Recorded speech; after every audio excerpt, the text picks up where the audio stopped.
சென்னை கோவளம்பாக்கம் ஊராட்சியில் சோழிங்கநல்லூர் தொகுதிக்குட்பட்ட கோவளம்பாக்கத்தில் தமிழக முதல்வர் மு.க.ஸ்டாலின் 72வது பிறந்தநாளை முன்னிட்டு இன்னிசை கச்சேரியும் பொதுமக்களுக்கு 2000 நபர்களுக்கு நலத்திட்ட உதவி வழங்கப்பட்டது.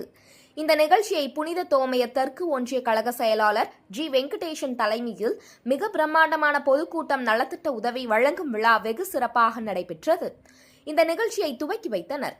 இந்து சமய அறநிலையத்துறை அமைச்சர் பி. சேகர்பாபு, மருத்துவ மற்றும் மக்கள் நல்வாழ்வுத்துறை அமைச்சர் மா. சுப்பிரமணியம் துவக்கி வைத்து சிறப்புரை ஆற்றி பொதுமக்களுக்கு நலத்திட்ட உதவிகளை வழங்கினார்கள்.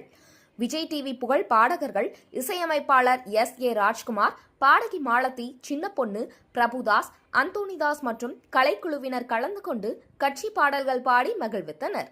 இந்த நிகழ்ச்சியை தலைமையேற்று நடத்தி பரிசுகளை வழங்கியவர் சோழிங்கநல்லூர் சட்டமன்ற தொகுதி எம்எல்ஏ அரவிந்த் ரமேஷ், மண்டல குழு தலைவர்கள் எஸ்.ஏ. ரவிச்சந்திரன், மதியழகன், ஊராட்சி மன்ற தலைவர்கள், வார்டு உறுப்பினர்கள், கழக நிர்வாகிகள், மகளிர் அணிகள் மற்றும் பொதுமக்கள் ஏராளமான கலந்து கொண்டு இந்த பிறந்தநாள் விழாவை வெகு சிறப்பாக நடத்தினார்கள்.